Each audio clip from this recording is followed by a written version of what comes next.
सियासी जलसा नहीं है, ये किसी एक पार्टी के नाम के ऊपर हम यहाँ पर इकट्ठा हुए हैं, ऐसा नहीं है। मैंने तमाम लोगों से ये अपील की थी कि जब ऐसे मुद्दे आएंगे हमारे सामने तो हमें भूलना पड़ेगा कि मैं किस राजनीतिक पार्टी से ताल्लुक रखता हूं, मैं किस जमात से ताल्लुक रखता हूं, मैं किस क़िले से ताल्लुक रखता हूं, मैं किस तंजीम से ताल्लुक रखता हूं। ये सब बातें हमें भूलना होगी, तभी जाकर हम एक आवाज के अंदर हुकूमत तक एक पैगाम पहुंचा सकते हैं कि हर दर्द सह लेंगे, हर हाल में जी लेंगे, लेकिन अगर हमारी इबादत गाहों पर हमला हुआ तो किसी बात के ऊपर हम समझौता नहीं करेंगे।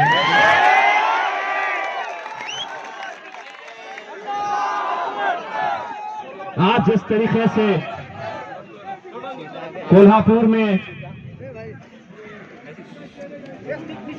जो मंजर हमें देखने को मिला, कुछ बातें आपको भी समझना बहुत जरूरी है। हमने देखा बहुत कुछ, पढ़ा बहुत कुछ। कोल्हापुर के विशालगढ़ में एक किला है जिसके बाजू 1702, जितना इतिहास मैंने पढ़ा है, 1702 से वहां पर एक दरगाह है। 1702 कहां और आज किस वक्त के अंदर हम रह रहे हैं। जिस दौर में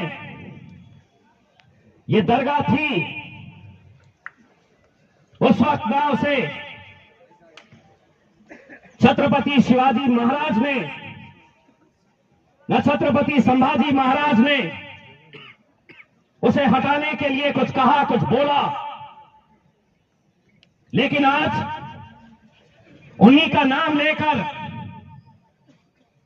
अपने आप को शिव भक्त कहने वाले चंद गुंडे खुलेआम इस तरीके से वहां पर जाकर एक दरगाह, उसको नुकसान पहुंचाने के इरादे से, कुछ पूना से आते हैं, कुछ दौंड से, कुछ सतारा से, कुछ कोल्हापुर से, कुछ सांगली से, एक दरगाह, अगर उसके अतराफ कोई अतिक्रमण है तो सुन ले,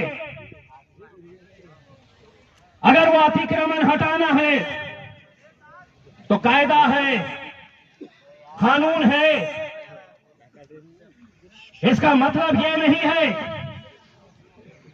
कोई लाठी, डंडे, पत्थर और तलवार लेकर जाएगा और अपनी ताकत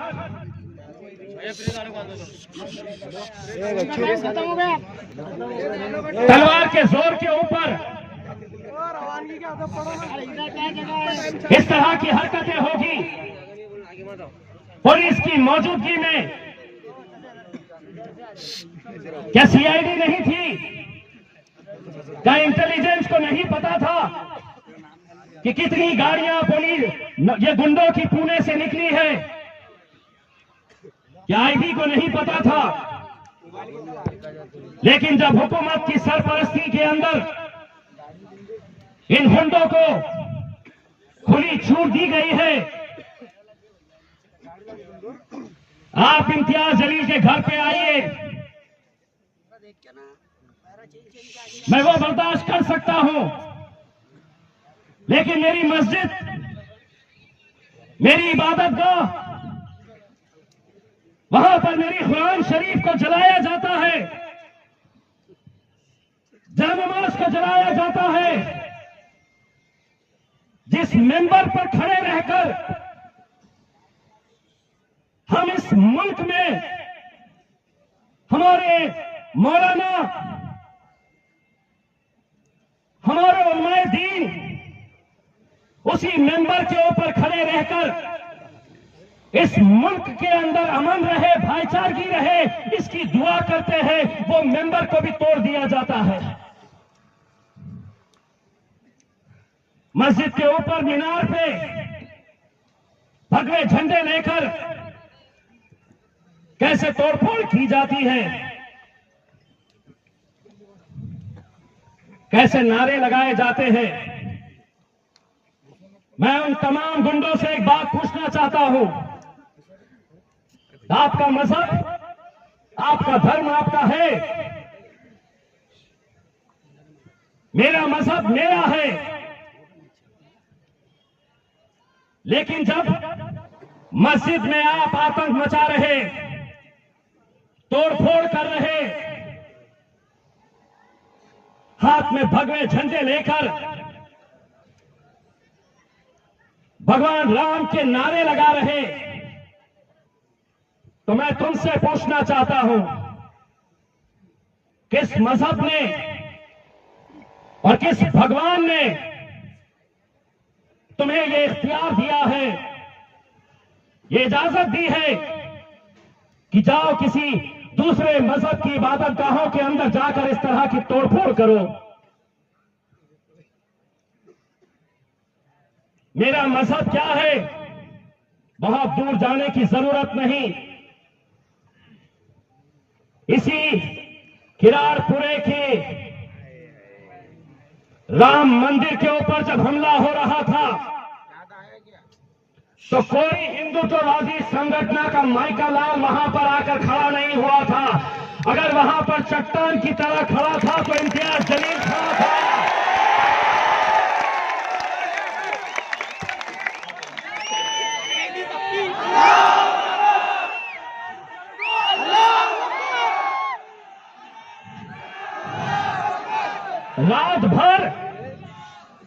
रात भर अपनी जान जोखिम में डालकर इम्तियाज जलील वहां पर तुम्हारी मंदिर, तुम्हारे आस्था का स्थान, उसकी सुरक्षा के लिए, और बड़े दुर्भाग्य से कहना चाहता हूं कि उस वक्त पुलिस डिपार्टमेंट भी हिम्मत नहीं कर रहा था वहां आने की, लेकिन इम्तियाज जलील डटा रहा था वहां पर कि कुछ नहीं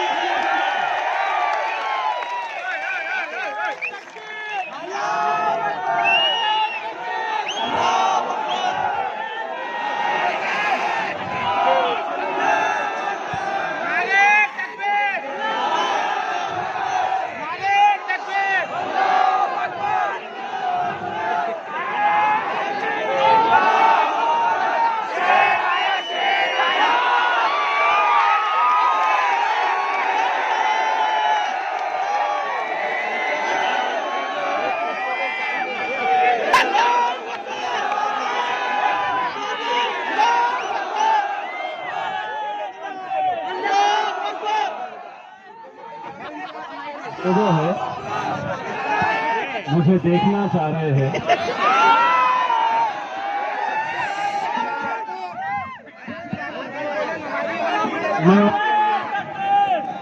मैं उनके लिए एक बात कहना चाहता हूं। मुझसे नफरत करने वाले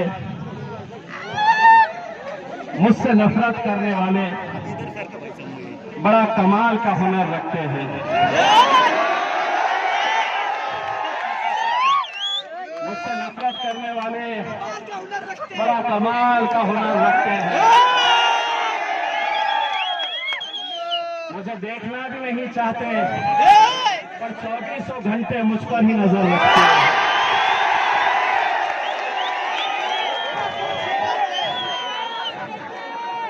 मैंने पुलिस डिपार्टमेंट से कहा था कि ये कोई सियासी जलसा नहीं है, मुझे ये इख्तियार है कि मैं जमहूरी तर्ज के ऊपर, लोकशाही ने मुझे जो अधिकार दिया है उसका इस्तेमाल करते हुए मैं शांतिपूर्ण तरीके से अपनी नाराजगी का इजहार कर सकता हूं।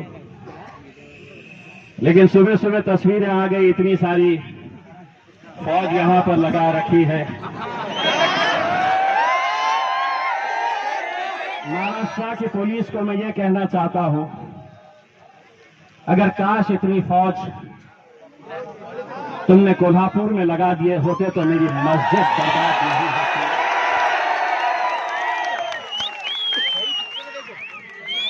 मैं तो अमन की बात करने के लिए आया हूं और आप मुझे रोक रहे हैं। मैं यहां पर यह बात करने के लिए आया हूं कि इस मुल्क के अंदर ज्यादातर लोग अमन चाहते हैं, शांति चाहते हैं, लेकिन कुछ ऐसे अनासर भी हैं जो लड़के बीच में नारे लगा रहे हैं। जरा अपने जोश को काबू में रखिए। जो लड़के नारे लगा रहे हैं, अगर आपको सुनना नहीं है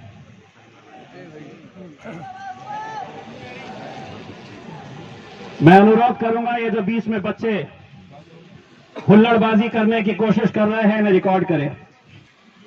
मैं जैसा आपको बता रहा हूं, यहां पर हम कोई हंगामा बर्पा करने के लिए नहीं आए हैं। हम अपना गुस्सा, हमारी नाराजगी सरकार तक पहुंचाने के लिए आए हैं। वो सरकार जो सबको जानते हुए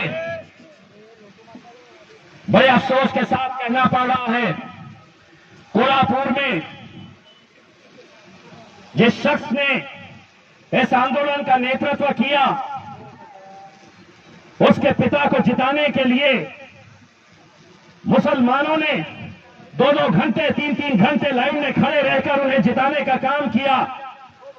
हमें पता नहीं था कि जीत कर आने के बाद तुम क्रिकेट की तरह रंग बदल देंगे।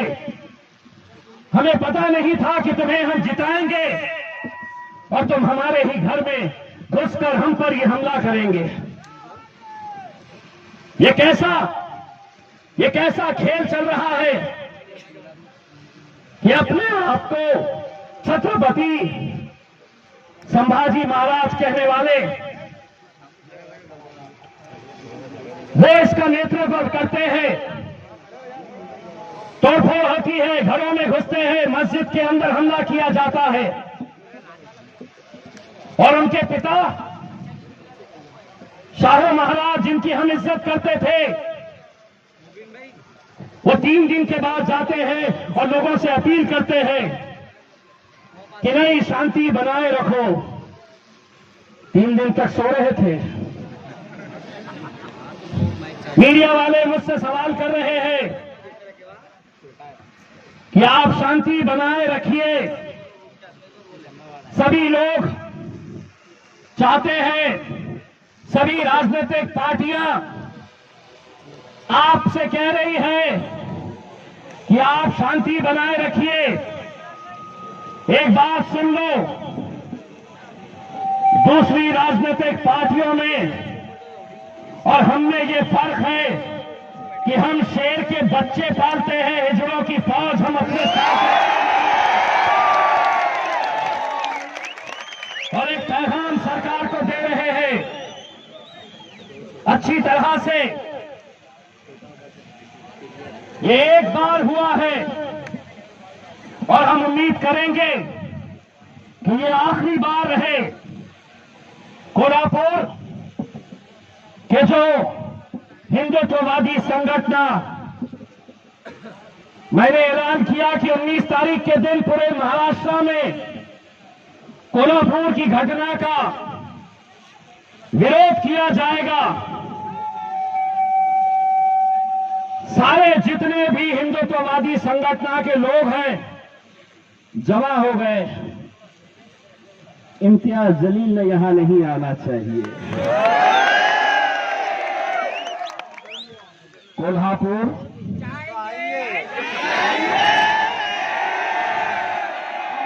तुम्हारे बाप का शहर नहीं है।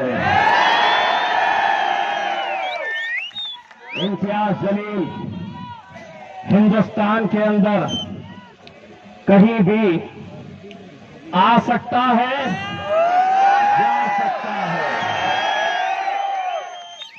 और ये मत समझना कि इम्तियाज जलील वहां नहीं आने वाला।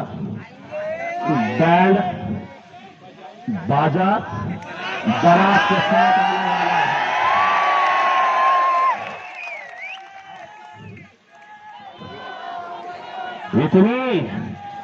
इतनी घबराहट मैंने तो कहीं पर भी नहीं कहा मैं आने वाला हूं। पूरे के पूरे पंतगा जमा हो गए। एक ने ऐलान किया अगर वो आया तो हमने ऐसा इस्तेमाल करेंगे, अगर मैं वहां पे आऊंगा ना तेरे लिए नान की 2 रोटियां लेकर, तो तेरे कोल्हापुर की क्या मशहूर चीज है तूने मुझे बताया, लेकिन मेरे शहर का नान खलिया क्या है 2 निराले तेरे को जरा से शरीफ क्या हुआ। जो आ रहा है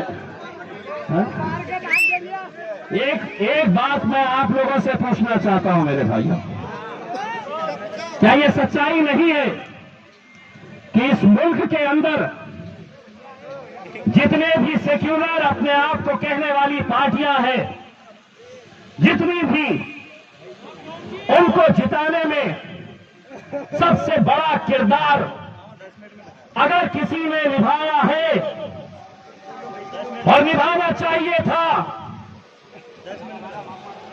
क्योंकि हम नरेंद्र मोदी और उनकी हुकूमत के खिलाफ है। मुसलमान ये उम्मीद के ऊपर कि ये हमारा साथ देंगे, लेकिन आज पूरे महाराष्ट्र के अंदर जहां कहीं पर भी, चाहे वो कांग्रेस हो, राष्ट्रवादी कांग्रेस हो, शिवसेना हो, ये जब निवेदन देने के लिए जा रहे हैं, इनकी तस्वीरें जरा गौर से देखो। उन तस्वीरों के अंदर गैर कौम का कोई आदमी उनके साथ खड़ा नहीं नजर आ रहा है। देखो गौर से, एक पैगाम है, एक मैसेज है आपके लिए कि जब तुम पे आफत आएगी तो तुम्हारी लड़ाई तुम्हें खुद लड़नी होगी। सियासत के वक्त सब तुम्हारी चौखट पे आएंगे। क्या वजह है कि राष्ट्रवादी का क्या एक भी गैर कौम का नेता, क्या कांग्रेस का एक भी गैर कौम का नेता हमारे साथ नहीं, कम से कम अपनी पार्टी का निवेदन देते वक्त क्यों नहीं जा रहे? क्योंकि वो अच्छी तरह से जानते हैं कि हमें आपकी जरूरत सिर्फ इलेक्शन के वक्त में है। बस फिर आपकी मस्जिदों पे हमला हो, आपकी कुरान मजीद जलाई जा रही है, पूरे मस्जिद में जानमाज जली हुई हालत में पड़ी हुई है। मैंने कोल्हापुर के जिम्मेदारों से बात की। मैंने कहा कि अगर विशालगढ़ के अंदर कोई अतिक्रमण है, किसी को बेघर किया जा रहा है, चाहे फिर वो मुसलमान हो, हिंदू हो, बैरिस्टर असदुद्दीन अवैसी साहब ने कहा कि अगर वो बेघर है तो इंशाअल्लाह मजलिस उन्हें घर देने का काम करेगी। मैंने कोल्हापुर के जिम्मेदारों से यह कहा कि आप पहचानिए, गरीब का कोई मजहब नहीं होता है मेरे भाई। वो रोजी रोटी कमा रहा होगा, छोटी मोटी दुकान चला रहा होगा, लेकिन आज उसे अगर बेघर किया जा रहा है तो मैं आपको आपके जरिए ये पैगाम दे रहा हूं कि इंशाअल्लाह कोई भी बेघर नहीं रहेगा। मजलिस तुम्हें सहारा देने के लिए वहां पर आएगी। किसी को भी किसी के आगे हाथ फैलाने की जरूरत नहीं है। अल्हम्दुलिल्लाह मेरे शायद बैरिस्टर असदुद्दीन अवैसी साहब, इम्तियाज जलील और मेरे इतने सारे भाई तुम्हारे इस बुरे वक्त के अंदर, तुम्हारी इस मुश्किल घड़ी में कांधे से कांधा लगाकर तुम्हारे साथ खड़े रहने के लिए पूरी तरह से तैयार हैं। संभाजी महाराज जब मेंबर ऑफ पार्लियामेंट थे मेरे साथ 2019 से 2024 तक राज्यसभा के, तो उन्होंने मुझे अपने घर पर बुलाकर शाहू महाराज के बारे में ये किताब दी थी और ये किताब देकर उन्होंने मुझसे कहा था कि मेरे पूर्वज, मेरे एंसेस्टर्स शाहू महाराज कैसा हिंदू मुस्लिम 18 पगड़ जाति सभी समाज के लोगों को साथ में लेकर काम किया करते थे। छत्रपति संभाजी महाराज, शाहू महाराज, ये किताब मैं आपको वापस भेज रहा हूं। मैंने तो पढ़ लिया है, शायद तुम भूल चुके हो कि इसके अंदर तुम्हारे और जो लोग ये कह रहे हैं, जरा सी अगर कुछ बात हो तो मैं पिछले 2 दिन से देख रहा हूं, फिर इम्तियाज जलील के बारे में कोई किसी से पूछ रहा है कि आज बारिश होगी का, तो मैंने नहीं, इम्तियाज जलील बहुत गलत आदमी है। आज इतने बादल निकले हुए हैं, क्या वजह है? इम्तियाज जलील बराबर आदमी नहीं है।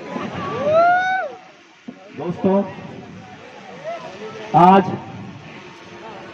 मौलाना सज्जाद नोमानी साहब, इनका नाम जब निकलता है तो खुद ब खुद एहतराम में सर झुक जाता है मेरे भाई।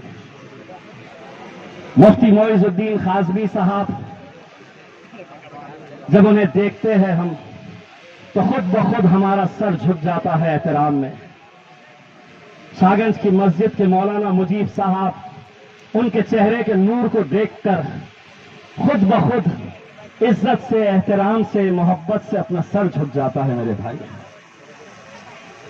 मुस्लिम पर्सनल लॉ बोर्ड के मालेगांव के मौलाना उमरैन फारूकी, उन्होंने कोल्हापुर की इस घटना के बारे में जो बयान दिया है, मुझे फख्र होता है, मेरा सीना चौड़ा होता है कि मेरे इस मुल्क में ऐसे उलमाए किराम, ऐसे मौलाना लोग हैं जो आज सीना तान कर, डट कर, जहां कहीं पर भी नाइंसाफी हो रही है उसके खिलाफ किस तरह से वो अपनी जबान का इस्तेमाल करते हुए हमारी रहनुमाई कर रहे हैं।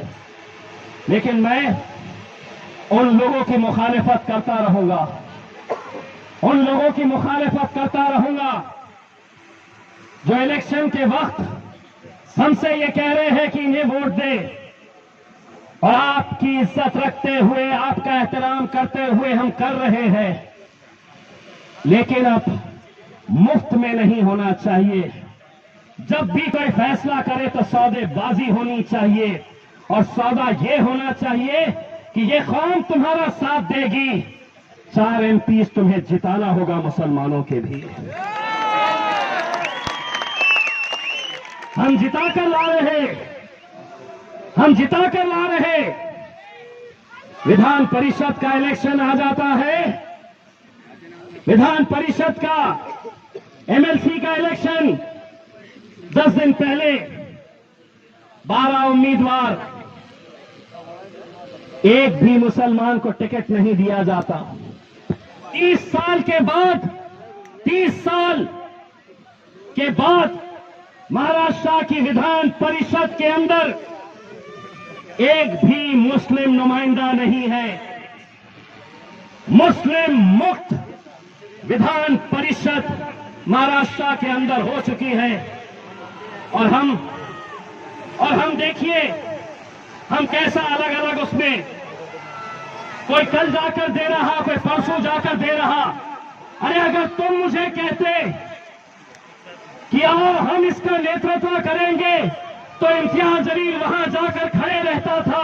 लेकिन ऐसे मुद्दों के ऊपर मेरे भाई हम बटे रहेंगे तो हमारे मस्जिदों पे हमले होते रहेंगे। एक मुद्दा जहां पर मजहब पर ठेस पहुंची, जहां हमारी इबादतगाहों पर हमले हुए, मेरे भाइयों हम सबको एक प्लेटफॉर्म के ऊपर आने की जरूरत है। मेरे भाई, हमें आने की जरूरत है। मैं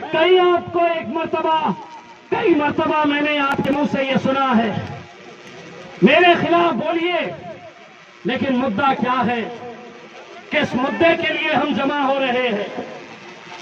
सिर्फ मैंने जमा किया तो चलिए उससे पहले इम्तियाज जलील से पहले जाकर 8-8, 10-10 अपनी अपनी पार्टी के लोगों को लेकर गए। अगर हम सब साथ में मिलकर कंधे से कंधा लगाकर जाएंगे तो किसी गैर के अंदर हिम्मत नहीं है। वो जानते हैं कि हम सियासी तौर के ऊपर बटे हुए हैं, हम फिरकों में बटे हुए हैं। इसीलिए आज जिस खुले तौर के ऊपर हमें निशाना बनाया जा रहा है, बार बार मुझे जो निशाना बनाया जा रहा है, और यहां के चंद लीडर्स जो मेरे पीछे पड़े हुए हैं, इतना अच्छे से समझ ले मेरे भाइयों, ओहदा गया है,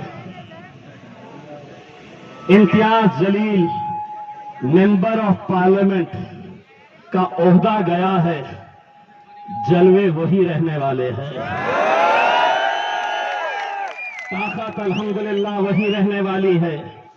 जहां पर भी नाइंसाफी होगी, जहां पर भी जुल्म ज्यादती होगी, वहां पर यकीनन मेरी सबसे बड़ी ताकत, हमारी सबसे बड़ी ताकत अगर कोई है तो मेरे रब के बाद ये मेरी दीवानगी की मोहब्बत करने वाली एक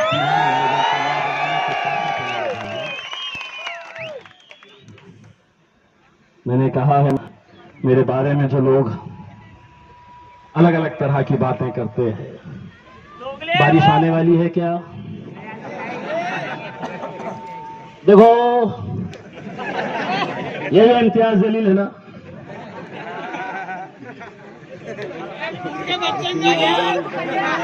लेकर के एक बात तो अच्छी तरह से समझ लो, लेकर के मेरा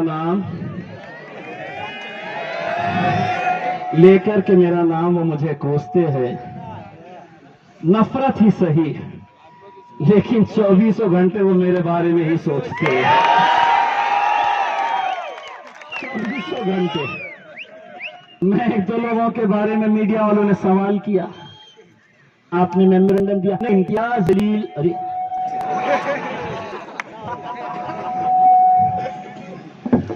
मेरे भाई, हम 10 लोग, 5 लोग जो हमारे मोअज़्ज़िज़ उलमा इकराम हैं, उनकी रहनुमाई में डिवीजन कमीशन मेमोरेंडम देने के लिए जा रहा है। एक बात मैं आप लोगों से, मेरे दोस्त, मेरे भाई, मेरे कलमे के भाई, इस हैसियत से मैं आपको अकबर गुजारिश चाहता हूं कि कल दोपहर में जब पुलिस ने इस आंदोलन के लिए परमिशन नहीं दी, लिखित में कह दिया कि हम परमिशन नहीं देंगे, तो मैंने जाकर पुलिस के वरिष्ठ अधिकारियों के साथ बैठा और मैंने उनको जबान दिया कि साहब अल्हम्दुलिल्लाह मैं 10 साल से इस शहर की, इस जिले की नुमाइंदगी करता हूं, कभी भी एक भी ऐसी घटना नहीं हुई है कि जहां मुझे अपना सर शर्म से झुकाना पड़ा।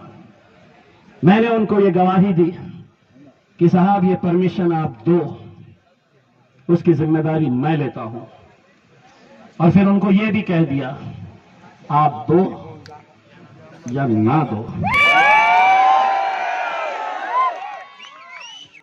ये अजीब कैफियत है कि तुम मेरे घर तक आ जाओगे, तुम मेरे मस्जिद में घुस जाओगे, और मैंने उसका एजाज भी नहीं दर्ज कराना चाहिए। यह अजीब माहौल तैयार किया गया है।